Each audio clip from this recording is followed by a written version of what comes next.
Assalamualaikum warahmatullahi wabarakatuh. Bismillahirrahmanirrahim. Alhamdulillah, sahabatku sekalian, saat ini perkembangan teknologi seperti ponsel terus berkembang pesat.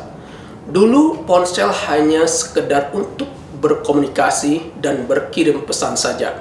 Akan tetapi saat ini ponsel sudah begitu canggih dan tanpa disadari ponsel sudah menjadi kebutuhan karena telah banyak membantu dan memudahkan masyarakat dalam melakukan aktivitas sehari-hari, seperti untuk mencari dan berbagi informasi, melakukan transaksi, merekam, memotret atau berfoto, menyimpan data sebagai sarana hiburan, hingga sebagai sarana untuk melakukan pekerjaan dan melakukan pembelajaran. Selain memberikan banyak manfaat, ternyata teknologi ponsel juga bisa memberikan mudarat bagi penggunanya jika tidak dipergunakan secara baik dan bijak. Penggunaan atau pemanfaatan teknologi ponsel yang salah justru akan berakibat merugikan diri sendiri, merugikan orang lain, dan tidak jarang berujung pada kasus pidana. Salah satu penggunaan dan pemanfaatan ponsel yang salah adalah menggunakan ponsel untuk melakukan perekaman dan atau pengambilan gambar atau tangkapan layar yang bermuatan seksual atau memuat aktivitas seks yang melibatkan organ tubuh baik fisik maupun non-fisik. Contohnya merekam dan atau mengambil gambar atau tangkapan layar terhadap dua pasangan remaja yang sedang berciuman atau sedang melakukan aktivitas seksual lain, baik yang dilakukan di tempat umum maupun di tempat tertutup. Berdasarkan Undang-Undang Nomor 12 Tahun 2022 tentang Tindak Pidana Kekerasan Seksual, pada pasal 14 ayat 1, setiap orang yang tanpa hak pada huruf A melakukan perekaman dan atau mengambil gambar atau tangkapan layar yang bermuatan seksual di luar kehendak atau tanpa persetujuan orang yang menjadi objek perekaman atau gambar atau tangkapan layar dipidana karena melakukan kekerasan seksual berbasis elektronik dengan pidana penjara paling lama 4 tahun dan atau denda paling banyak 200 juta rupiah. Jika perekaman atau pengambilan gambar atau tangkapan layar yang bermuatan seksual tersebut dilakukan dengan maksud untuk melakukan pemerasan atau pengancaman, memaksa atau menyesatkan dan atau memperdaya seseorang supaya melakukan, membiarkan dilakukan, atau tidak melakukan sesuatu, pelaku dipidana dengan pidana penjara paling lama 6 tahun dan atau denda paling banyak 300 juta rupiah.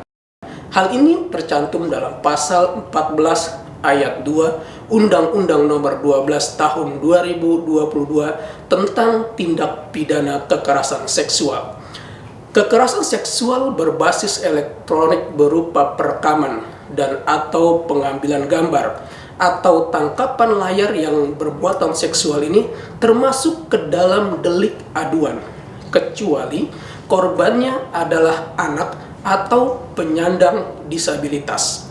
Delik atau perbuatan pidana atau tindak pidana merupakan perbuatan yang dapat dikenakan hukuman karena pelanggaran atas undang-undang. Sedangkan aduan adalah perihal atau perkara yang diadukan.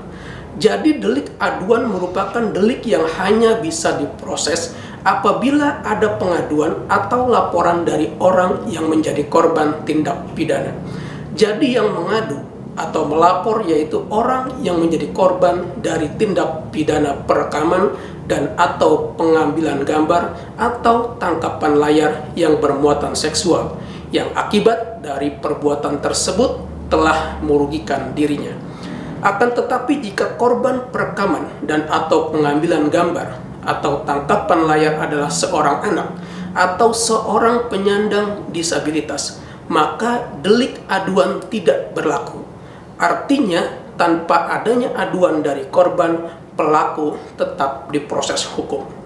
Selain itu, sanksi bagi pelaku perekaman atau pengambilan gambar atau tangkapan layar yang bermuatan kekerasan seksual yang dilakukan terhadap anak dilakukan terhadap penyandang disabilitas, maka sanksi bagi pelakunya ditambah menjadi sepertiga.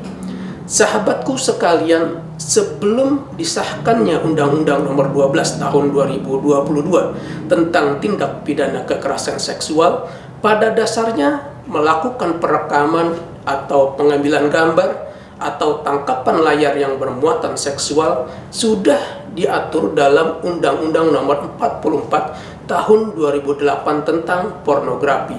Pada pasal 4 ayat 1 dikatakan, setiap orang dilarang memproduksi, membuat, memperbanyak, menggandakan, menyebarluaskan, menyiarkan, mengimpor, mengekspor, menawarkan, memperjualbelikan, menyewakan, atau menyediakan pornografi yang secara eksplisit memuat persenggamaan, termasuk persenggamaan yang menyimpang, kekerasan seksual, masturbasi atau onani, ketelanjangan atau tampilan yang mengesankan ketelanjangan, alat kelamin, atau pornografi anak.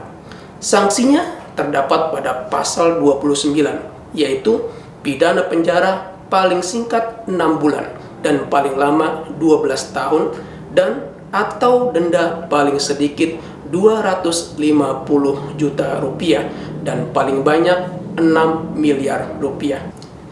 Sahabatku sekalian, demikian tentang pidana bagi pelaku yang melakukan perekaman dan atau pengambilan gambar atau tangkapan layar yang bermuatan seksual.